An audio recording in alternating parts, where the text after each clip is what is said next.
As Guy has said before, one of the attempts here is to bring together people that he, as the organizer, feels pretty strongly are serious researchers in ufology and serious researchers in biblical and ancient studies. And if you haven't quite figured out why the mix sort of works for us and for him, and I'll include myself in his group as a Christian, should have been illustrated pretty well with Dave Flynn's talk.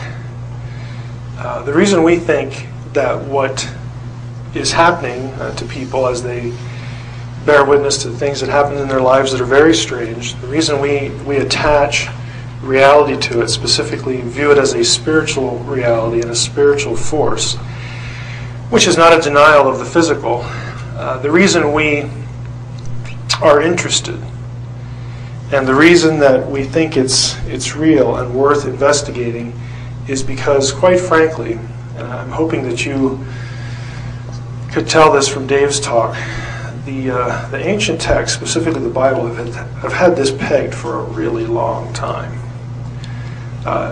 What we think of all this stuff is that the most coherent, cohesive understanding of everything that's going on both now in technological 21st century garb, as it were, and what has happened and is testified to in antiquity, both in texts and in symbols.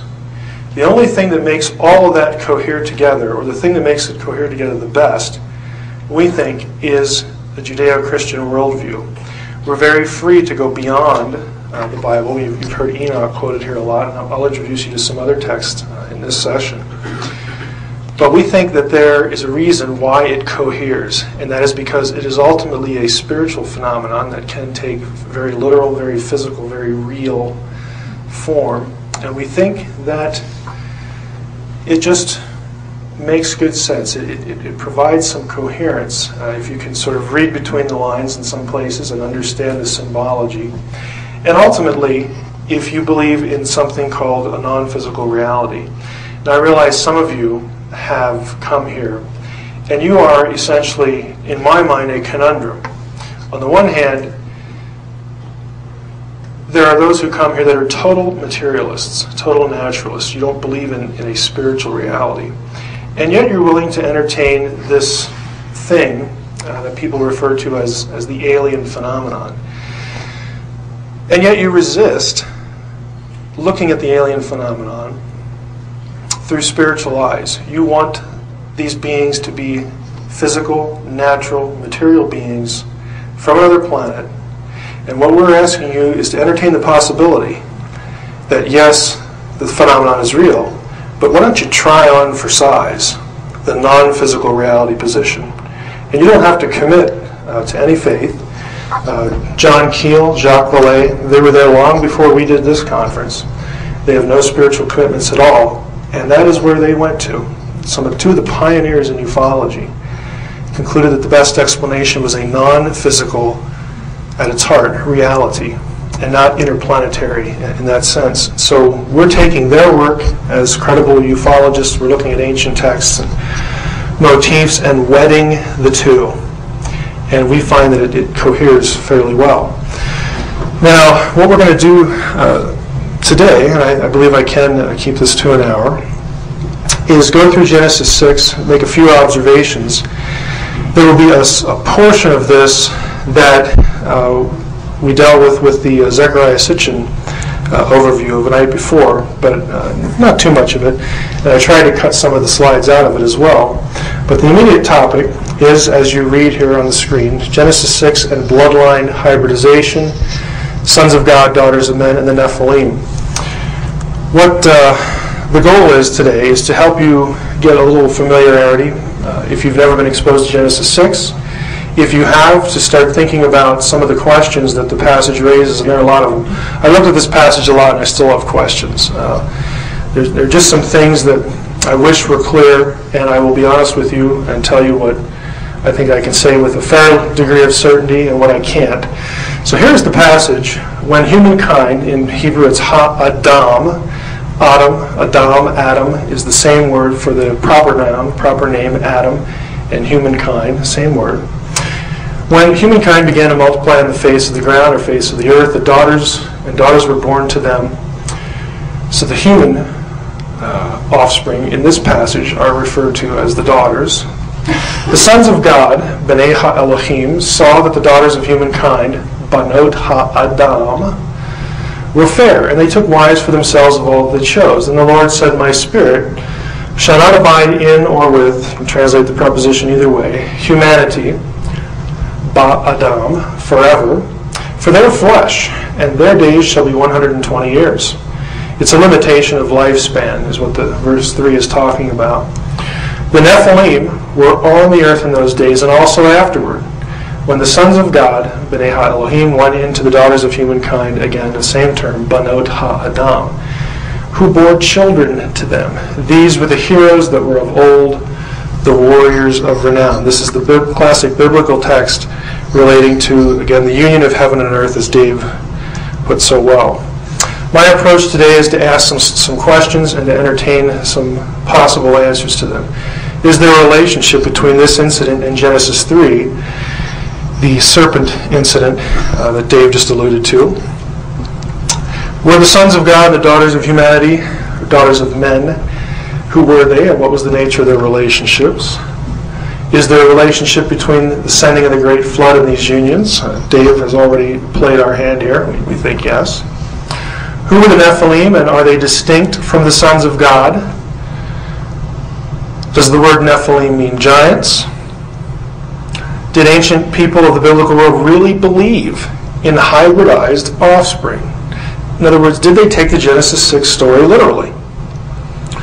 How was the ancient idea, or the idea of giants after the flood, explained in ancient Jewish and biblical traditions? Were the biblical giants friend or foe of Israel, and does this help explain Israel's violent holy wars under Joshua? Those are the questions. So let's start with the first one. Genesis 3, this is the fall passage. Let's take a look at it as a backdrop to Genesis 6. And we all know the story. Again, Dave has sort of provided a nice segue here. We have something called the serpent, or the snake, with Eve in the Garden of Eden, where they have a conversation. And the serpent, the snake, gets her to eat of the forbidden fruit and introduces rebellion, like sin, into the world. Of course, Adam is the one who gets ultimately blamed for it because, as Paul says, he sinned knowingly, whereas Eve was deceived. But after that happens, there are curses that are handed out. And in verse 13 here, this is Genesis chapter 3, we read, The Lord God said to the woman, What is this you have done?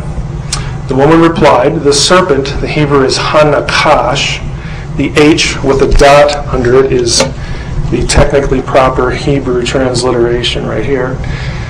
CH with the K sound like Loch Ness. The Nakash duped me, and I ate. Then the Lord God said to the Nakash, Because you did this, more cursed shall you be than all cattle and all the wild beasts. On your belly shall you crawl, and dirt shall you eat all the days of your life.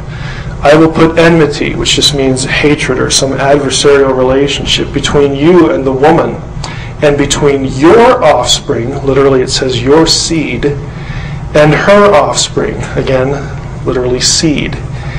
Now the next line is interesting.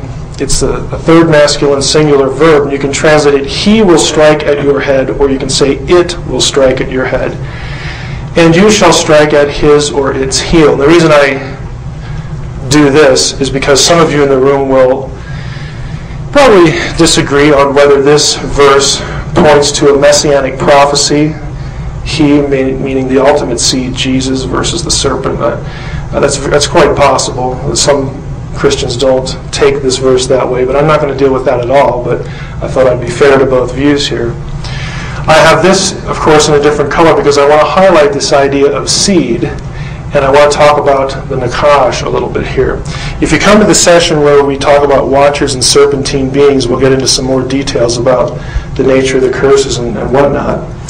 But for all purposes, several observations are important. These are my views, and If you want to oppose me on them, great, but be armed, because I'm pretty well convinced here. I do not believe that the Nakash was a snake.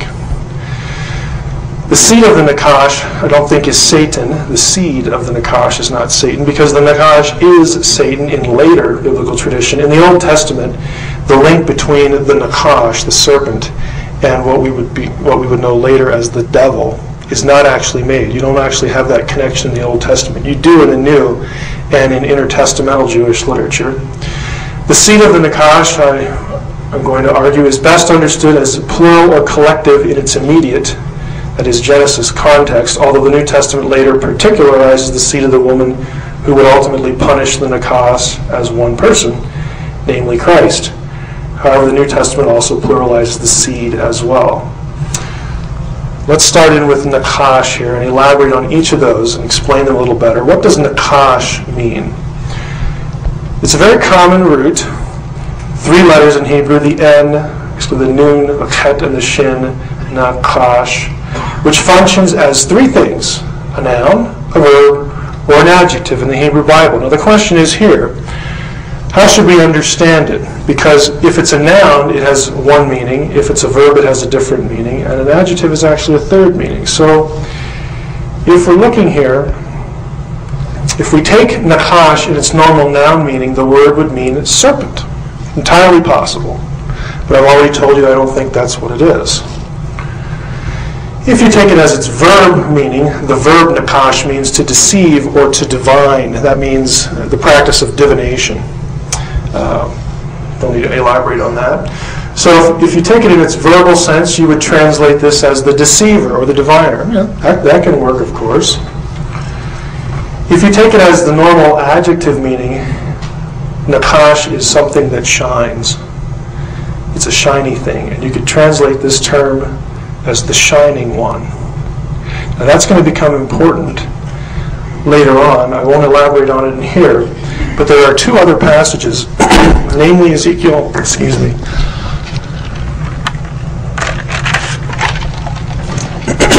namely Ezekiel 28 and Isaiah 14, that also discuss the incident in the garden. And in both of those, you have a shining and also, I will argue, serpentine being.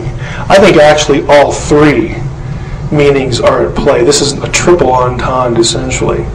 I think that the Nakash is essentially a serpentine, luminous being. I take it in its adjectival sense, the shining one. Again, a brilliant, shining, angelic, or divine being is cast out of Eden. Neither of these passages right here describe a snake. If you go here and here, you're going to talk about a shining being. In fact, we get our word Lucifer from Isaiah 14, where it says the being who is thrown out is actually named. His name in Hebrew is Halel ben Shachar, which simply means the shining one, the son of the dawn. Okay, so you have this association. Again, we will deal with some other things in the other presentation. The issue here for our purposes today is who or what are the seed of the Nakash. There are 2 options. One, the Nakash had literal children who opposed humanity. We'll just call that the genetic relationship. I just made up the terms here. Second possibility is there are those individuals, divine or otherwise, like the Nakash. That is, they have evil intent toward the seed of the woman, that is humanity, and ultimately the Messiah. And these beings follow the original Nakash's example and purposes. By way of example, we use the expression the hometown's favorite son, where this phrase means that the individual sort of represents the town. There's nothing literally genetic, but it's a representational relationship. So those are your 2 options. There's no biblical text that actually takes the first view. In other words, there's no text that has the Nakash, what we later think of as Satan, fathering anyone in a literal genetic, reproductive sense. Although his evil kin, in representing his deed and intent, the sons of God of Genesis 6, were thought to have literally fathered offspring. The guys in Genesis 6 do father literal offspring in Jewish theology. The serpent, the Nakash, does not. Now later, in post-biblical, after the biblical Jewish tradition, there were those whose interpreted the Genesis 3 episode as actually having Satan fathering hybrids with Eve. You will read that in rabbinic tradition, which is much later than the biblical. It was actually the rabbinic answer, quote unquote, to the evil line of Cain, who were considered forerunners and progenitors of the daughters of men in Genesis 6. The women were evil, the rabbis taught, and the sons of God were very good. That's a very sexist view. But again, I'm not trying to tread on Orthodox rabbinism here or Orthodox Hasidim. But to be quite honest with you, that's a pretty sexist view. Don't know how else to put it. It was propped up to avoid the literal understanding that you actually had divine-human cohabitation. So the rabbis came up with this idea. Now, as a sidebar, you may have read Lawrence Gardner in his books on the bloodline of the Holy Grail. Gardner actually takes this view that Eve and the serpent cohabited together. So, as a sidebar here, isn't the serpent-Eve liaison a biblical idea? That's what Gardner says, isn't he a scholar? The short answer is no. And I don't like Gardner, I'll be very honest with you. My attitude towards Sitchin is one of, oh well, we disagree. And I had somebody ask me last night if they thought Zechariah Sitchin had some kind of sinister agenda. And I still don't think that. I really don't think that. I think it's an issue of competence. I do, however, think that Lawrence Gardner has an agenda. I think he has a very, very sinister agenda. And I'll give you an example of his scholarship from his book, Genesis of the Grail Kings, in this sidebar. This is from his book. I've scanned the page, so I'm not misquoting him. Page 128, he's talking about Eve and the line of Cain. And he says here, in the opening verse of Genesis 4, it is written that Hava, that's the Hebrew word for Eve, said, I have gotten a man from the Lord. Other variations are, I have gotten me a man with the Lord, and I have acquired a man from the Lord. The text then continues to say that this new man, Hava's first son, was Cain, better known by the phonetic translation Cain. Subsequently, Hava is said to, so on and so forth. What he does, here's his quotation of the verse, I have gotten a man from the Lord, or these variants. This leads you to think that he has actually quoted the verse. After all, he says, in the opening verse of Genesis 4, it's written. Well, here's the actual verse. The part in red is what Gardner quotes. You'll notice there's a whole lot that he leaves out in white. Here's the part that he gives you, the reader, assuming you won't look it up. And most readers don't look up the verses. It doesn't just say this, I have acquired a man with the Lord. You'll notice I have this in blue. This is the word Gardner translates as with. He not only deletes 2/3 of the verse for you, his readers, but he assumes, one, that the Lord is Satan, which is actually the heart of Gnosticism. Gardner is a Gnostic, plain and simple. He also assumes that this particle means with. Right there. Now the particle et in Hebrew can mean with, but the context determines that. And Gardner has kindly deleted the context for you. Here's what's missing in the yellow. Now Adam, V'ha'adam yada et Hava. Adam knew Eve, his wife, common euphemism for sex in the Old Testament, and she conceived, and she bore Cain. And she said, I have acquired a man, from the Lord. She didn't say, I have gotten a man with the Lord, like I had sex with the Lord. Gardner deletes this, which allows him to change this word to with. What he does, I think, is just plainly and blatantly deceptive. He cuts out 2/3 of the verse, assuming you won't look it up. And I have news for you. This isn't the only place he does it. Back to the seed of the Nakash.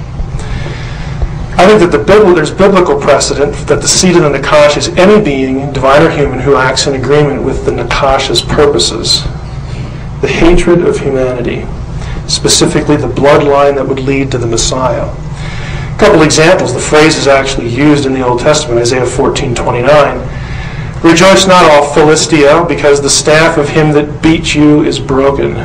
This refers to an Assyrian victory over the Philistines. Don't be happy, Philistines, that the Assyrians are now losing their empire status. For from the stalk of a snake, literally the root of the Nakash, there sprouts an asp. A flying seraph or serpent branches out from it. In other words, there's going to come along another demonic enemy that's going to be even worse than you are. John 8:44, you belong to your father, the devil. Now, Jesus is saying this. The people will use this as anti-Semitism in the New Testament. Okay, Jesus was a Jew, and he's not saying all Jews are this. He's targeting the Pharisees, the ones who would later crucify him.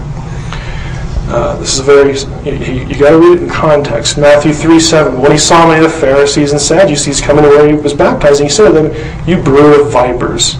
There's a reason why this language is used. Jesus and whoever uses this kind of language is associating these people with the devil, with the Nakash. Your intent is evil. Your opposition to me is evil. The seed of the Nakash are broadly then evildoers who take measures to oppose Yahweh's plan for his people. Since humanity, Yahweh's ultimate deliverance was through a human seed, Son, the Messiah, the seed of the Nakash are adversaries to that plan. And that brings us to Genesis 6. So we already talked about this relationship between the two chapters. So just who were the sons of God and the daughters of humanity, the daughters of men, and what was their nature of their relationships? Daughters of humankind, it's pretty easy to identify in practice. Nobody disagrees with this. They're human beings. Banot, daughters, ha-adam. The word Adam is one of the most common words for humanity in the entire Old Testament. It's a word used in the account of the creation of humanity. Let us make humankind Adam in our image. Identification of the sons of God, however, is controversial, but not among Hebrew and Semitic scholars. The sons of God, everyone who's professionally in Hebrew and Semitics knows that this phrase, sons of God, refers to divine beings, lesser gods, with respect to Yahweh, and not angels or humans. This idea that they're divine and not angels or humans is seen through several lines of evidence and the absurdity of the alternatives. Now, this might be new to some of you. If you did not hear me last night or have not looked through my website, yes, I am distinguishing the sons of God as a different class of heavenly being as opposed to angels. We can quibble about that. Divine and human probably be a better way to say it, so there's more agreement among us who do biblical studies here at the conference. So the point is kind of peripheral, but you get the idea. You have a divine-human cohabitation going on here. Sons of God, divine beings, lesser gods. The phrase takes two forms in Hebrew, B'nai Ha-Elohim or B'nai Elim. Elohim, often the proper word for God, but also means gods. Elim is the plural of El, which is the singular word for a god or God. A parallel is B'nai Elyon, sons of the Most High, in Psalm 82. Everywhere in the Hebrew Bible where these terms occur, the context tells us that divine beings are the referent and not humans. Here they are, and this is all of them. These are the places where the phrase occurs. Job 1:6 and 2:1. One day the sons of God presented themselves before the Lord, and the adversary, in Hebrew it's Hasatan, the Satan. Again, in the Old Testament, Satan was not a proper name. It just denoted the enemy of God. The Satan came along with them. Same phrase here in 2:1. So the sons of God come before the Lord, and Hasatan is along with them. The scene, of course, is in heaven, and they're going to decide the fate of Job. The context, again, dictates that these are divine beings. Job 38, 1-7. The Lord is conversing with Job, actually confronting him about his terrible difficulties, and God is trying to say, hey, look, I'm the one in charge. I don't have to answer to you, essentially. You need to trust me, but I don't have to answer to you. And he says to Job, he gives him a series of rhetorical questions. Okay, if you're so smart, where were you when I laid the foundation of the earth? Tell me if you have understanding. Who determined its measurements? Surely you know. Or who stretched the line upon? A whole series of questions. And then, describing creation, he says this. On what were its bases sunk, or who laid its cornerstone, when the morning stars sang together and all the sons of God shouted for joy? This, of course, implies that the sons of God were in existence prior to the laying of the foundations of the earth in Genesis 1. We aren't told when they were created. We are told that they were created elsewhere, but we don't have a chronology. Psalm 29, Psalm of David. Ascribe to the Lord, O sons of God, O B'nai Elim. Ascribe to the Lord glory and strength. This psalm, if you were to study it, you'd find out it follows a Canaanite hymn in many ways. In that hymn, the sons of El are members of his pantheon. Psalm 89, we've talked about this already.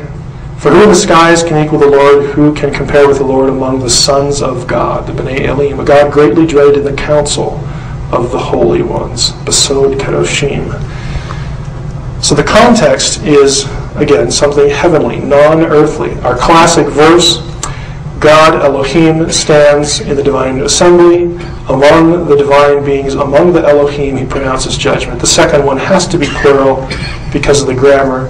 And then the same chapter, 82, you get down to verse 6, and he says to these Elohim that he's pronouncing judgment on, I had taken you for gods, Elohim, sons of the Most High, all of you, but you're going to die like men do. In other words, I'm going to take away your immortality. And by the way, Dave is correct. Immortality is the fundamental characteristic of a divine being, as opposed to a human. In Jewish texts like Enoch, that were written after the Old Testament but before the New, the sons of God are often called watchers. We're going to hold on to that thought, and we're going to go back to Genesis 6:1-4. We will go back to the watchers, but just so that you know that, and I could have skipped that because of Dave's presentation, but you go back here, and look how many times the writer wants to distinguish humankind and divine. Human, divine, human, divine. I mean, the language is very clear. You have one group breeding with another group. One is human, one is not. Now, I say this because I'm targeting here in this part of the session, I'm targeting those Christians who somehow just don't want to believe that their Bible, which they consider inspired and authoritative, actually has an episode in it where divine beings cohabit with human beings. It just can't, the text just can't mean what it says. Well, yeah, I think it does mean what it says. And you have a whole lot of precedent for it. Canaanite text, Ugaritic, Phoenician, Akkadian, you have the same kind of idea.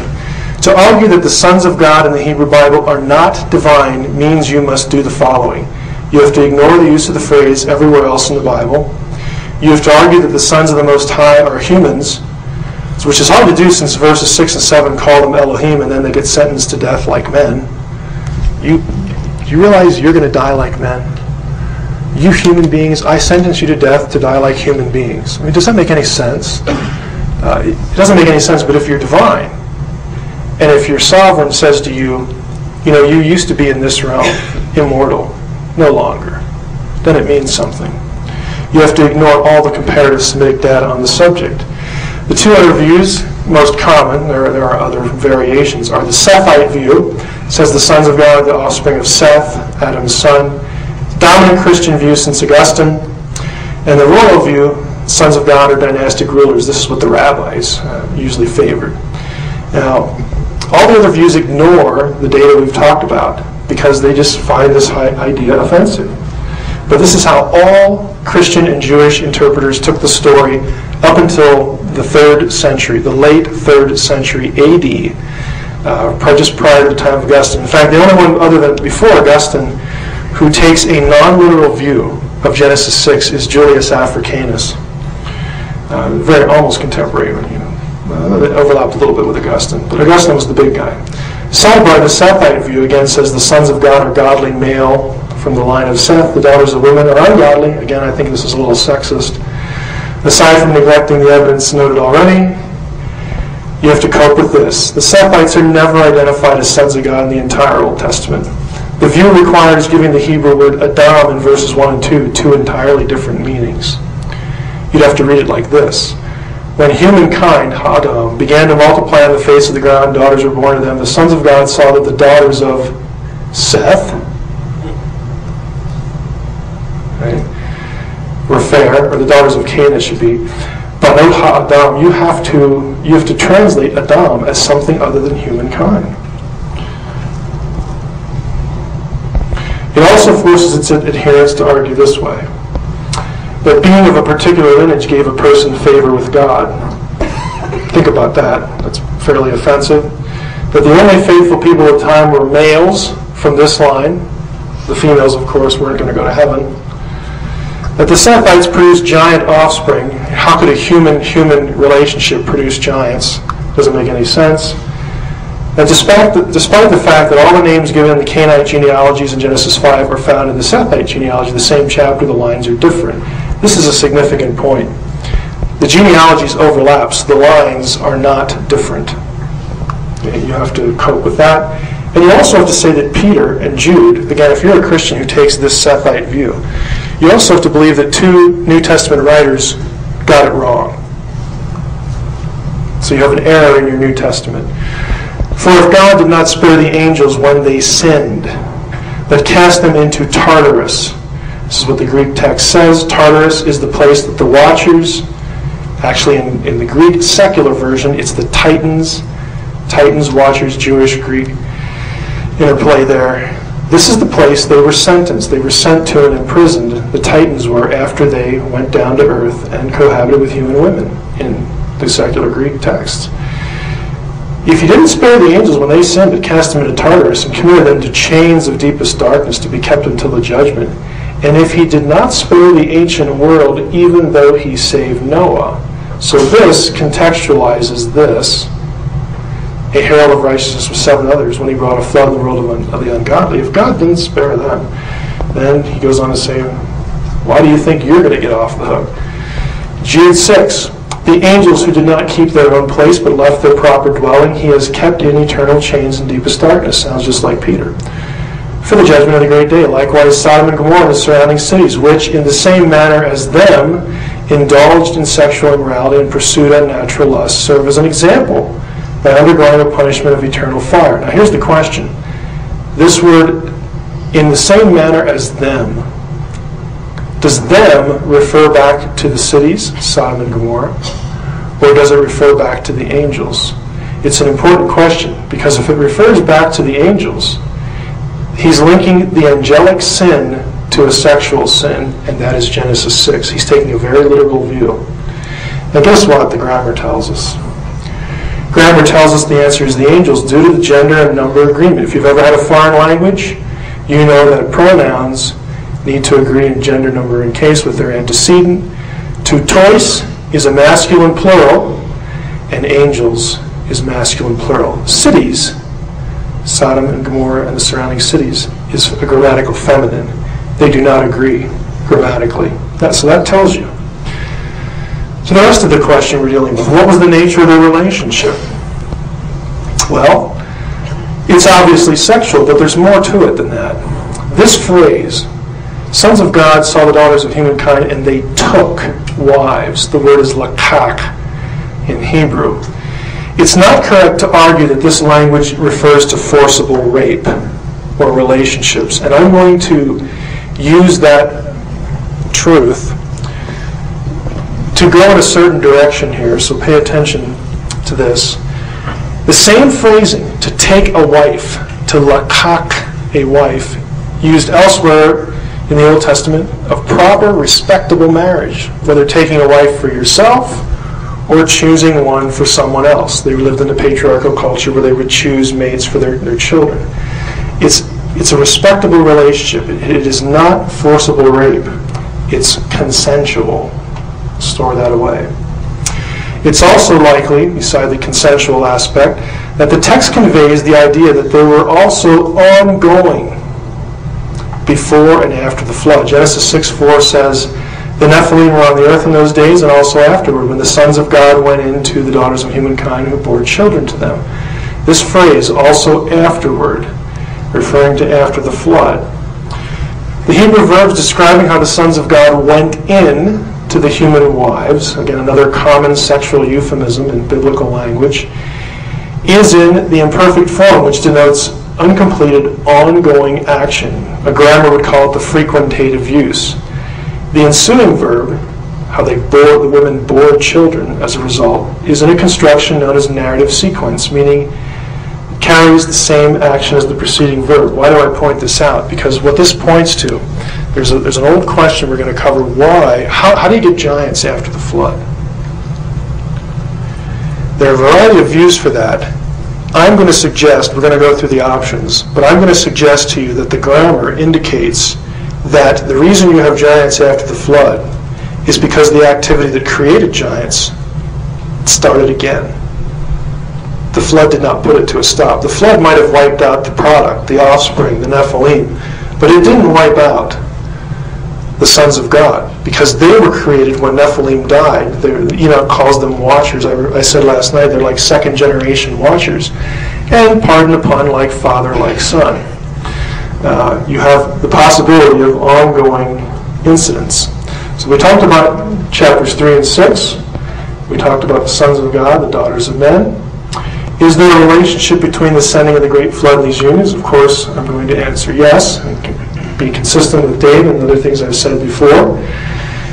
There is considerable controversy about this before, because the Genesis account seems to blame humanity. Genesis 6:5 says that God looked down and saw the wickedness of mankind, that every thought of the imagination of his heart was only evil continually. It seems to set the blame on humans, not the sons of God, whereas Jewish traditions like Enoch clearly says the reason the flood was sent was because of the watchers, the sons of God. So why do the traditions disagree, or at least appear to disagree? Why does the Old Testament fault humans when the evil was initiated by the sons of God? Here's my suggested answer. I'm still thinking about this, but the sexual transgressions crossing the boundary of heaven and earth in a grasp for divinity, they were voluntary. That means, down here, we'll go back to Jesus' statement here, giving in marriage, if you go back to Genesis 6, this idea of women voluntarily having relationships with divine beings and fathers voluntarily letting their daughters do this, giving them in marriage, is significant. Because if you're doing this voluntarily, if you're transgressing heaven and earth voluntarily, then you share the blame. Now Jesus adds this comment in Matthew 24:38. Matthew 24, by the way, is Jesus' longest sermon in the New Testament, and he's dealing with the end times. What shall be the signs of thy coming? The disciples asked him. He says, well, I'll give you a few. And one of the comments he has here is, for as in those days before the flood, they were eating and drinking, marrying and giving in marriage until the day Noah entered the ark. Now, this phrase is very rare in the Bible. And if you go back to Noah's day and you read all the biblical material about Noah in Genesis, there's only one kind of marriage going on. And it's the sons of God and the daughters of men. Now, God hasn't said this to you, but he's thinking about next year having a prophetic theme. And if you were here for Dave's talk, there's probably some merit to considering that. He didn't bring up this verse, but Jesus says, hey, when I come back, it's going to be just like it was in the days of Noah, in the days before the flood. Sort of an ominous comment on his part. Next two outline questions. We've covered these subjects. The next two are, who are the Nephilim, and are they distinct from the sons of God, and does the word mean giants or fallen ones? Now, I do not believe, and you know this from last night, so I'm going to go through this fairly rapidly. I've cut some slides out. I don't believe the word means fallen ones in Hebrew. There's a problem with that, even though dictionaries will say that if you look them up. It's actually impossible for Nephilim in Hebrew to mean fallen ones. The reason is the spelling, the morphology, the shape of the word. To write fallen ones in Hebrew, you need to understand a little bit about the spelling to know why this is so. Here's how Nephilim is spelled in the Bible. Look at the letters. You don't have to be able to read Hebrew, but look at the shapes. This one is the same except for this little yod, this little mark here. When vowels were added later, the scribes who preserved the pronunciation took this form, the first spelling, and put these little dots underneath. That was how they added vowels. And the result was Nephilim. The problem with saying that this word means fallen ones is this. This is how you'd spell fallen ones in Hebrew. Nephilim. You'll notice that this does not correspond to this. This is the biblical word right here for Nephilim. This is the word for fallen ones. They are not the same. The spelling tells you that this word, Nephilim, does not mean fallen ones.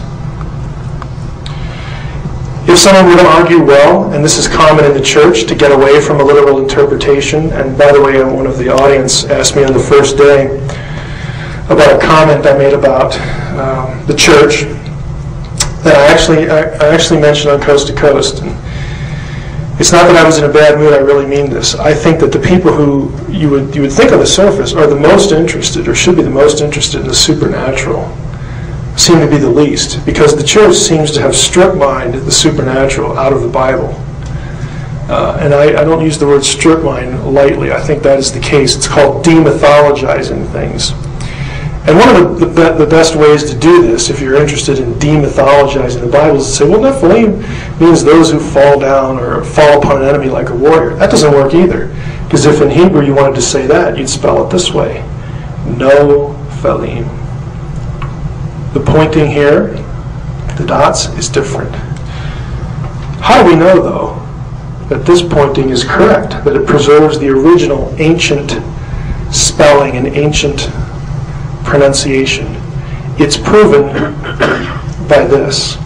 This spelling occurs in Numbers 13:33. This little letter here is what the ancient Hebrews, before there were vowels, used to denote the I sound. You know, we still kind of do this today between I and Y, and it does double duty as a consonant and a vowel. This spelling is the ancient way of telling us that this is how you say the word Nephilim, and therefore it cannot mean fallen ones. It proves that it means something else.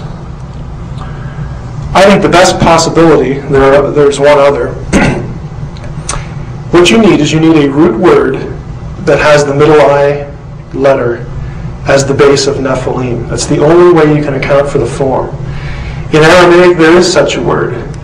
It was common to bring Aramaic words into the Bible because when the Bible was finalized, put in its final form, the Hebrew scribes were living in Babylon, and that was the language they spoke. They spoke Aramaic.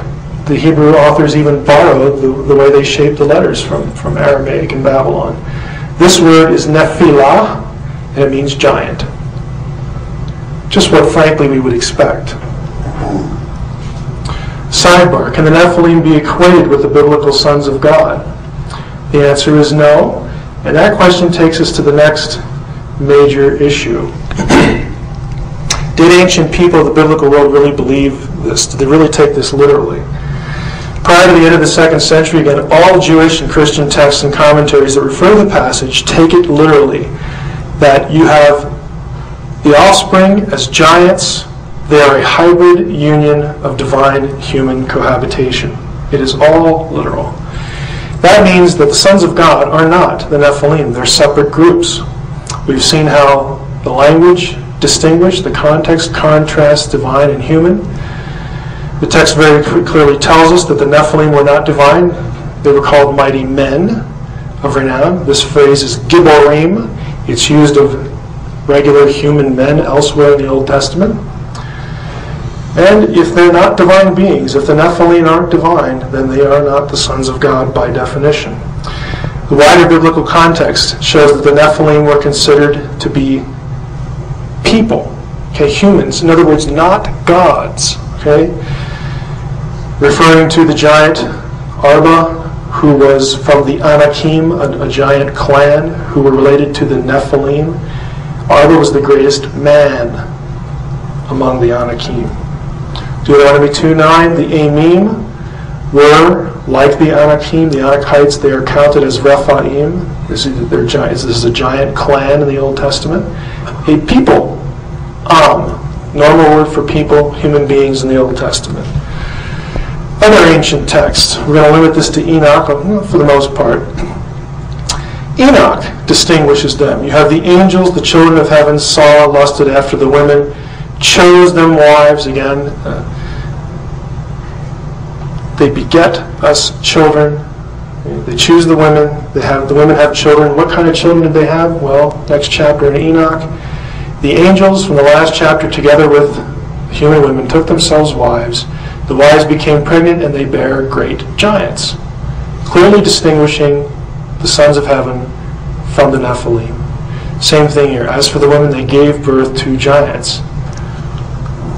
I mention all this because, again, it's common. Zechariah Sitchin is the best example. For some reason, again, I know the reason, he wants to merge the groups. He wants to have the Nephilim be the sons of God. Why?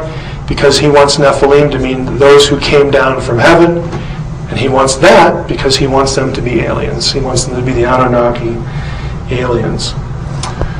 The Book of the Giants, another text, ancient. This is fragmentary text. This is from Qumran. By the way, when you read Dead Sea Scroll stuff, 1Q just means Cave 1 from Qumran, lines 23-24. Cave 4 from Qumran, so on and so forth. This text is sort of the backdrop, the basis, the foundation for part of what would eventually be found in Enoch. And again, this fragment mentions Azazel, who was the lead watcher, and the watchers, along with the Gibborim, the mighty men of Genesis 6. Another fragment mentions Enoch, and then says, here's what the Book of the Giants says in this fragmentary portion. Let it be known to you that, and the rest of the line is gone, we don't have it. Your deeds and those of your wives, again it's gone, there's a gap here. Those, ellipsis, sons and wives of, gone, mentions fornication on the earth, accusing you regarding the deeds of your sons, the corruption which you have committed on it. Again, the ends of the line, the end of the scroll is lost until the coming of Raphael. Now, what this refers to, if you went back to the book of Enoch, Raphael is the one who is sent, as Dave mentioned before, that the watchers actually have to be informed by God what's going to happen to them. Raphael is the one who gets sent back to carry out part of their punishment. Enoch is told what's going to happen. It tells them what's going to happen to them. Raphael is part of the archangel group that carries the punishment out. So it's a reference again to this episode. Book of Jubilees, this is very clear. You have in the days of the angels of the Lord who were called watchers, came down upon earth in order to teach the sons of men and perform judgment and uprightness on the earth. It makes it sound good. And if you read Jubilees, that's a little different because the watchers come down and, we're just going to help. But they wind up becoming corrupted. In this, verse 22, 7 lines later, the watchers, the ones who sinned with the daughters of men, began to mingle themselves with the daughters of men so that they might be polluted. Okay, so it's viewed as a negative thing. Another Qumran fragment mentions the Gibborim, who are born to the angels, separate groups. Again, another text, Genesis Apocryphon.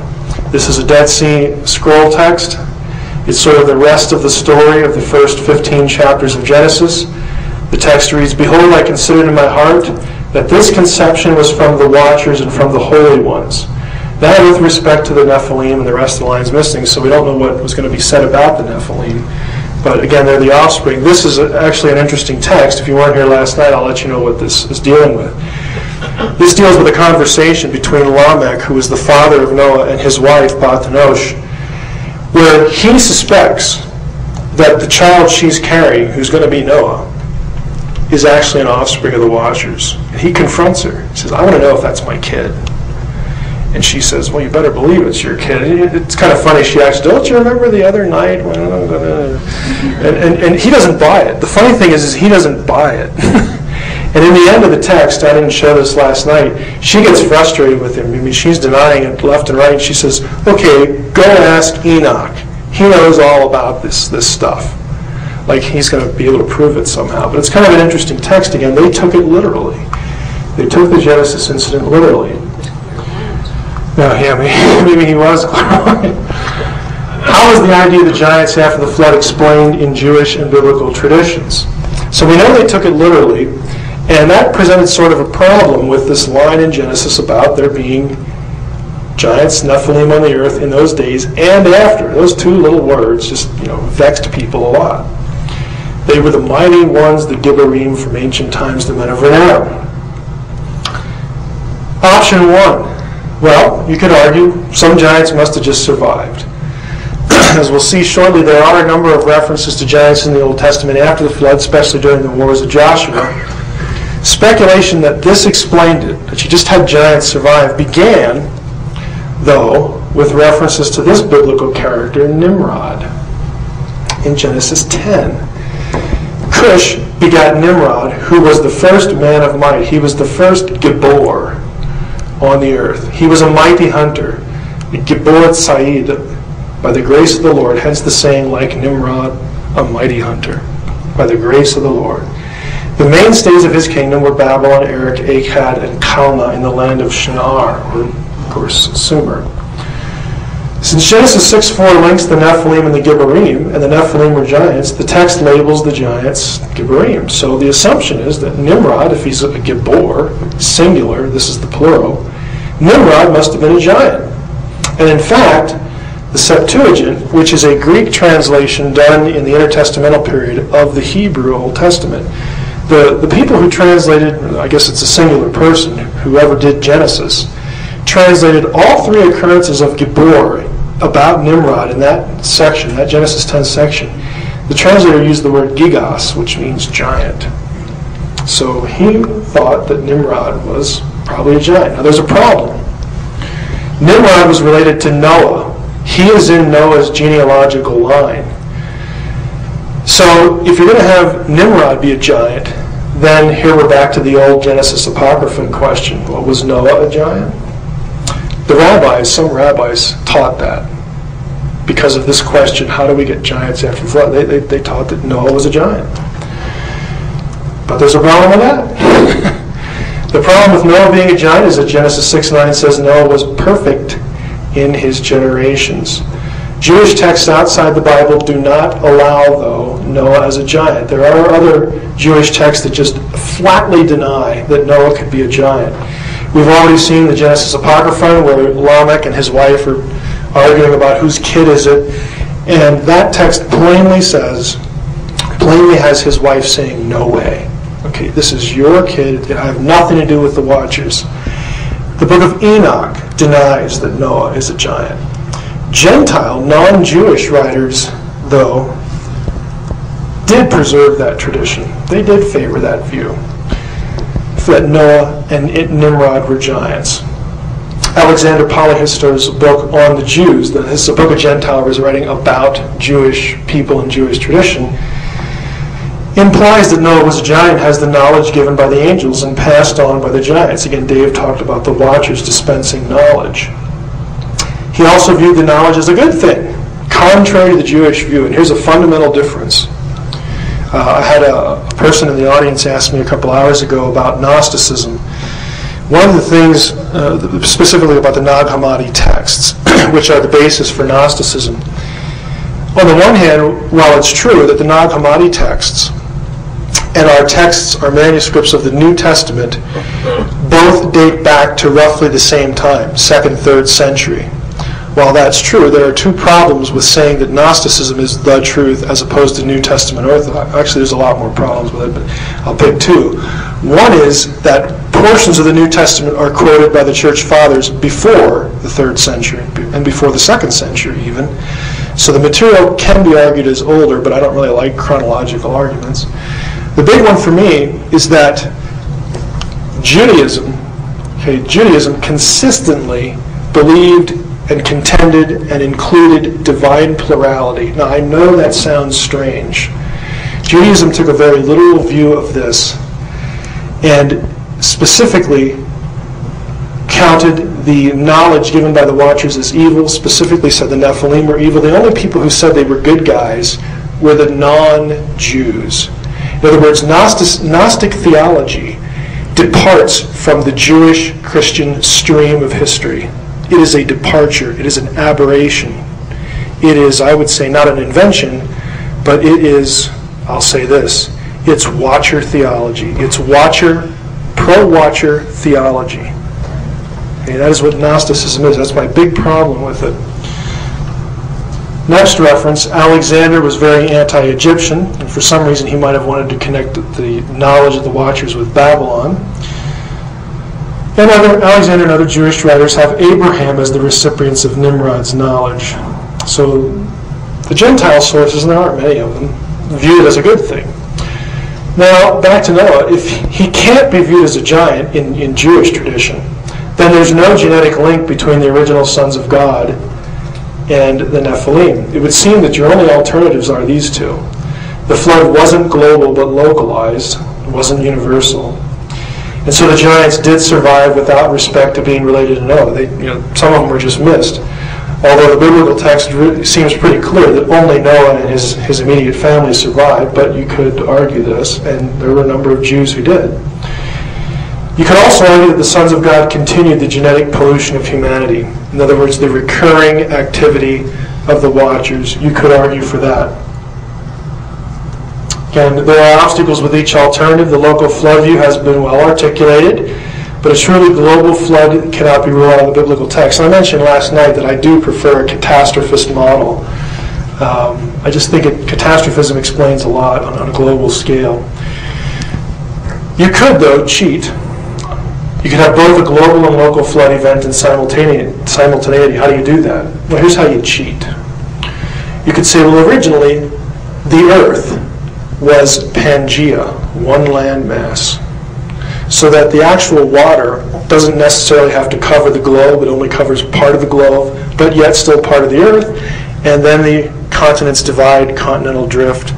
And that's why you have a collective memory of the flood among all civilizations. So you actually have a global, a flood that covers the whole landmass, but not over the entire globe. So you could cheat. I don't know if you want to cheat, but you could. You also have a problem with the repeat transgression. I'll be honest with you. I favor this view, but Numbers 13 might be a problem with it, and this is something I still need to think through.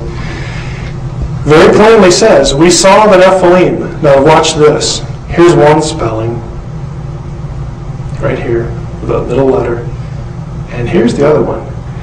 We saw the Nephilim, ha-Nephilim there. The Anakites are from the Nephilim. This phrase, from the Nephilim, is min ha-Nephilim. You'll notice there's no yod here.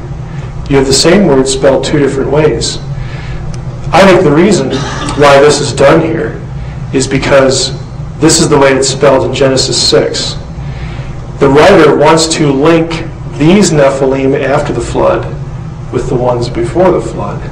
And if that's the case, if the Anakim came from, in other words, were related to the Nephilim from before the flood, you don't need continuing activity. You don't need the continual cohabitation. You have a genetic relationship intact, so to speak. Now finally, biblical giants, friend or foe of Israel, were they? Do you see these in the Bible? We've already hinted at, of course, yes you do. And does it help explain Israel's violent holy wars under Joshua? I want to say this. Now in Dave's talk, he, rather obliquely because it wasn't his topic, but I think he made it somewhat clear that in a biblical mindset, and I will expand it and say in a Jewish mindset, not in a Gentile mindset, but in an ancient Jewish mindset, you have two clear lines. You have those who are of the seed of the Nachash. Okay, you have those who are the seed of the sons of God. There could be a genetic relationship there. There is at least a representational relationship there. Those are the evil ones. And then on the other side, you have those who would follow, again, the God of Israel. Out of the God of Israel, out of Israel comes the Messianic line. You have a consistent friction and controversy and enmity and adversarial relationship between the Watcher line and their beliefs and their teachings and their theology and the Israelite equivalent of all those things. With that as a backdrop, look at what some of the things the Old Testament actually says in relation to this issue. Deuteronomy 32 is a really interesting verse. When the Most High, God of Israel, gave the nations their inheritance, their nakal, when he divided up all of mankind, when did that happen? Tower of Babel. Okay, when he divided up all of mankind, he set up boundaries for the peoples according to the number of the sons of God. Now, if you look this up in almost any English Bible ever printed, this phrase will not be there. It will say according to the number of the sons of Israel. But the Septuagint and the Dead Sea Scrolls read the sons of God. What this means is that when God decides, okay, this is after the flood, when the flood took care of the problem, after the flood, God commanded, gave them the same command that was pre-flood, said, go out, be fruitful and multiply, have a wonderful time, be my representatives, fill the earth, and what do? They turn around and we say, well, we have a better idea. We're going to build a tower here. We're going to build a city and a tower. We're going to make a name for ourselves. We're going to make ourselves world-renowned. We're going to stay right here and accomplish that end. In fact, we're going to use the high technology that has been at our disposal. And where do we get that? Enoch tells us, the sons of God, the Watchers. We think this is really cool. If someone came up to you, essentially a watcher, and said, hey, you want to know what makes the universe tick? You want to know how to use the material world to build things and learn things? We know that. We can tell you. And it's only coming at a small price. The small price being what Enoch says they did, second generation watchers did. They forced the people to sacrifice to them as gods. Worship us, and we will lay the universe at your feet, because then you can be like us. You'll know what we know. Gnosis, knowledge. Gnosticism is nothing more than watcher theology. Beware of it. But God decides, okay, you want to do that? Fine. You want to worship these flunkies? You want to worship these divine underlings? Go ahead. In fact, I'm going to divide up the earth according to the number of the sons of God, and that means that each geographical region gets to be ruled by them, by one of them or several of them, however it works out numerically. Dave would probably know, he'd probably have some equation for it. However that works out, every place on the earth, you don't want to follow me, you're going to serve them. I'm going to give you what you want, and I'm going to start over. For the Lord's portion, kalak, is a noun related to nakal, is his people. Jacob is his allotted inheritance, his nachalat. Nakal, nachalat, it's their word plays here. God says, I'm going to start over. And what does he do? In the very next chapter, after the Tower of Babel episode, Genesis 12, he calls Abraham and says, come here, Abraham, I'm going to make of you a great nation. I'm going to start over. And the whole rest of the Old Testament, the story is the descendants of Abraham against all the other peoples. Israel versus the nation. Yahweh versus the gods. That's the Old Testament. And if you miss that, you understand a truckload of what's going on in the Old Testament. Now, Deuteronomy 4 is a parallel passage. Moses is rehearsing this, speaking this. When you look up to the sky and see the sun, the moon, and the stars, all the heavenly array, the heavenly host, do not be enticed into bowing down to them. Moses is speaking to Israelites now. Yahweh's portion, Yahweh's people. Don't you dare worship them. Do not be enticed into bowing down to them and worshiping things the Lord your God has apportioned. There's the word again, kalak. That the Lord appointed them. He appointed the sun, moon, and stars to all the nations under heaven. But as for you, the Lord took you and brought you out of the fiery furnace out of Egypt to be the people of his inheritance, as you now are. He's saying, look, remember this episode when God divided up the nations, put them under the authority of the watchers, the sons of God, said, I'm going to give you what you want, but Israel is my own. And Moses tells the Israelites, don't you dare worship them, because you belong to Yahweh. They belong to the watchers. It is a cosmic and earthly conflict. Deuteronomy 29. All the nations will ask, why has the Lord done this to this land? What happens if we disobey and things go bad? Why is his fierce burning anger? The answer will be, it's because this people, the Israelites, again in context, abandoned the covenant of the Lord, the God of their fathers, the covenant he made with them when he brought them out of Egypt. They went off and worshipped other gods and bowed down to them, gods they did not know, gods he, Yahweh, had allotted. There's that word again, kalach. Gods that Yahweh had allotted to them. Again, God deliberately allotted the fallen gods to the nations to distance himself from them and place them under the control of the fallen Elohim. What you have here, this is the Old Testament rationale and explanation for why the other nations have their pantheons.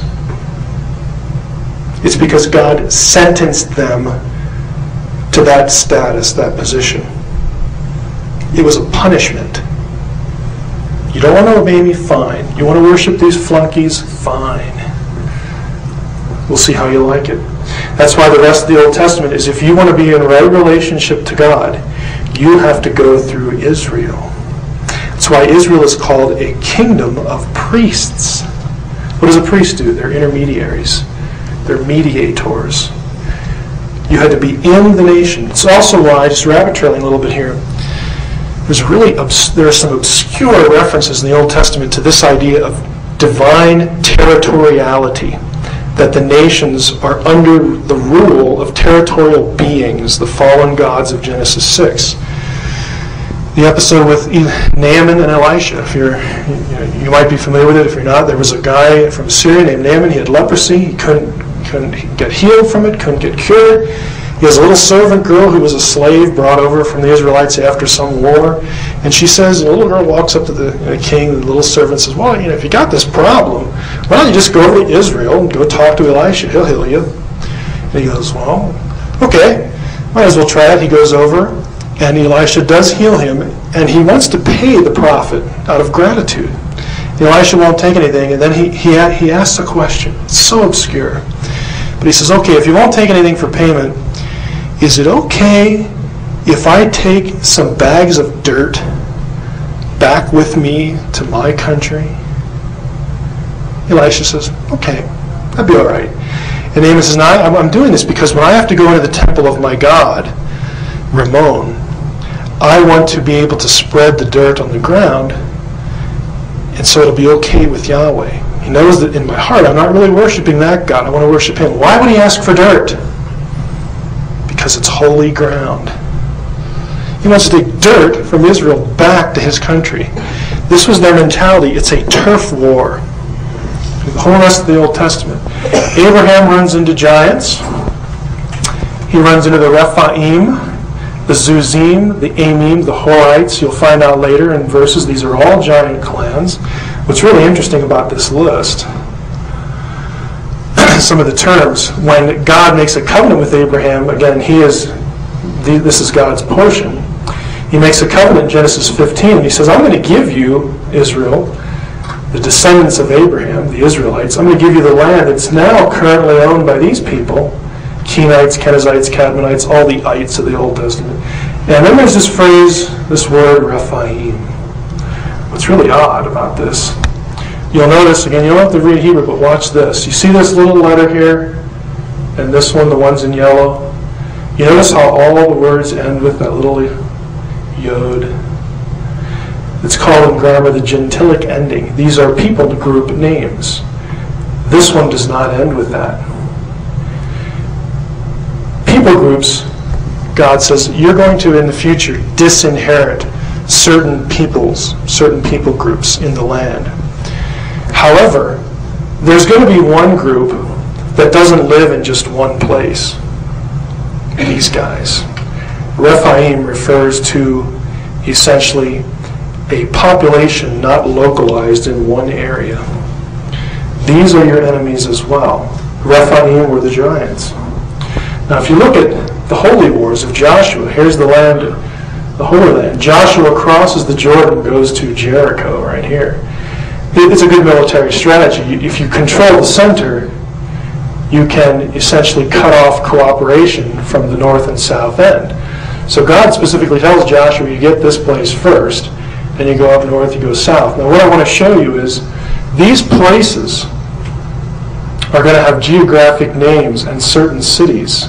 Certain of these cities and certain of these regions, south, north, and middle, were places that God said to Joshua, you go in there and you karem them. Karem means to place under the ban. That means you go in and annihilate everything that lives and breathes. In some cases, even the animals. That didn't happen often. But there are a few occasions when Joshua is told, when you go in there, you leave nothing alive. And what I'm suggesting, if you actually observe the places where that happens, where he's told to do that, the places happen to overlap with places that were populated by, you guessed it, giants. Bashan is going to be an important place to the north of the Sea of Galilee. If you look at Deuteronomy 2, he says, don't go in there and harass the Moabites or provoke them to war, because I won't give you any of their land as a possession. I have assigned Ar as a possession of the descendants of Lot, who was Abraham's relative. It was formerly inhabited by the Amim, a people great and numerous and as tall as the Anakites. Again, these were the Anakim of Numbers 13, the giants. Like the Anakites, they're counted as Rephaim, but the Moabites called them Amim. Now, in Hebrew, Amim means frightful ones, scary ones. This passage identifies the Anakim and Amim as giants. And if we keep reading, you come across a group called the Zamzumim, which are related. Another reference, the Horim, the Horites, who dwelt in Seir. We're going to see on the map where these places are in a minute. Okay, we're going to give you this land as a possession. It says the children of Esau, in fact, they've already done the deed. He goes in Deuteronomy 2, continuing on, he says, you will then be close to the Ammonites, don't harass them or start a fight with them, for I will not give any part of the land of the Ammonites to you as a possession. That goes to Lot. It too is counted as Rephaim country. It was formerly inhabited by Rephaim, whom the Ammonites called the Zamzumim. So this is a giant clan. And again, linking them to the Anakim, the Anakites.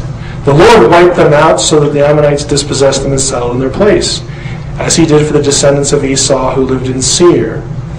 Also to the Avim. This is really interesting. It only shows up one time.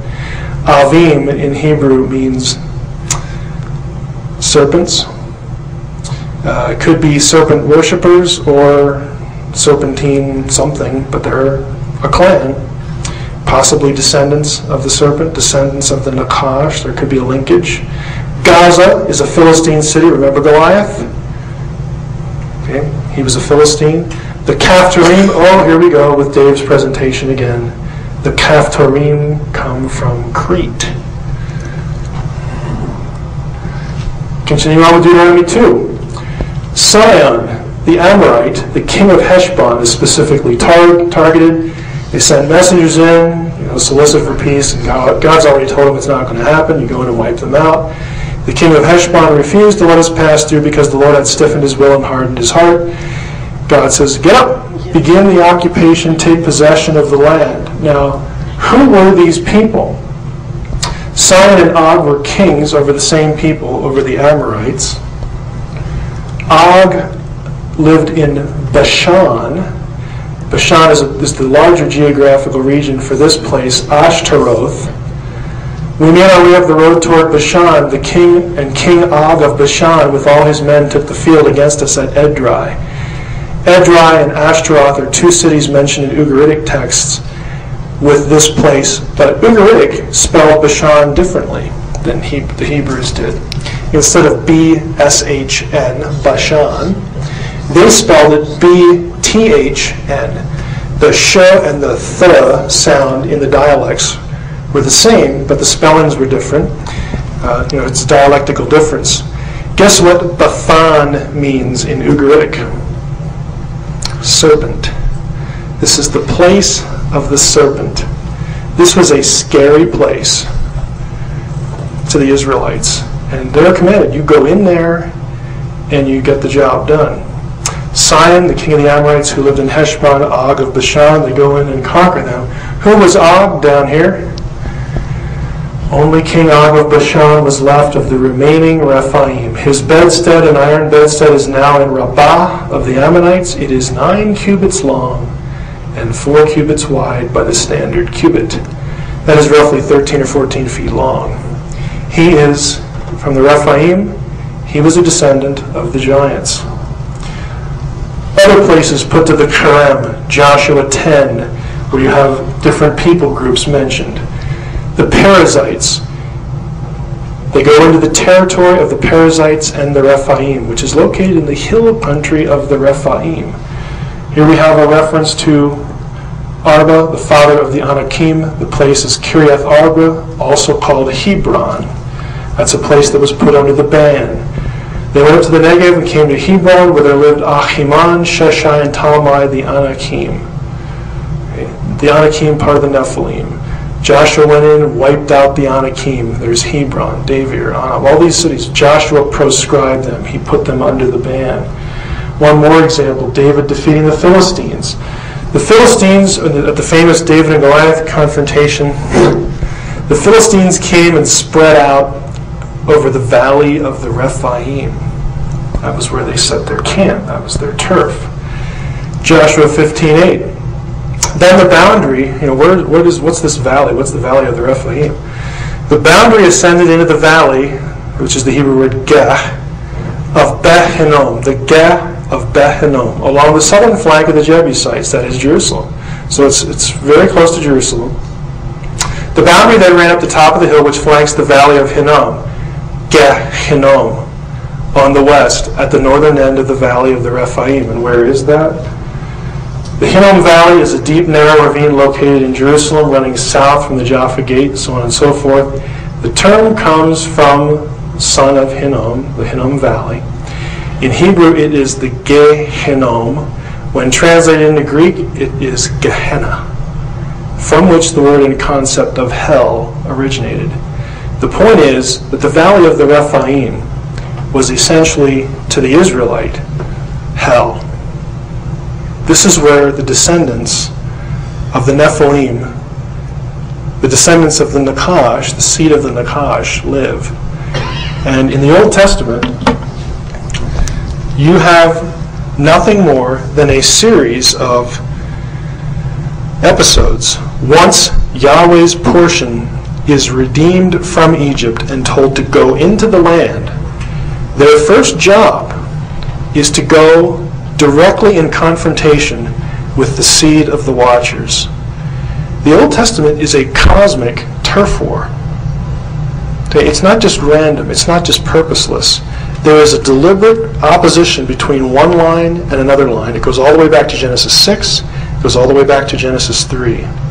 And again, hopefully you heard Dave's presentation, because all of these areas, again, are related to giantism, and there are connections with the area of Tyre, the Philistine strongholds, Crete, all these things. Now, when we get to the serpentine presentation, you'll see what the Tyre connection is, because that's Ezekiel 28, where a divine being, again, is expelled from the garden. Same story, but there's a connection with Tyre, or as Dave would say, Sidon, okay, Sidonia. That's what we have for now, and I'm all done. Guy wants to hold questions. Okay.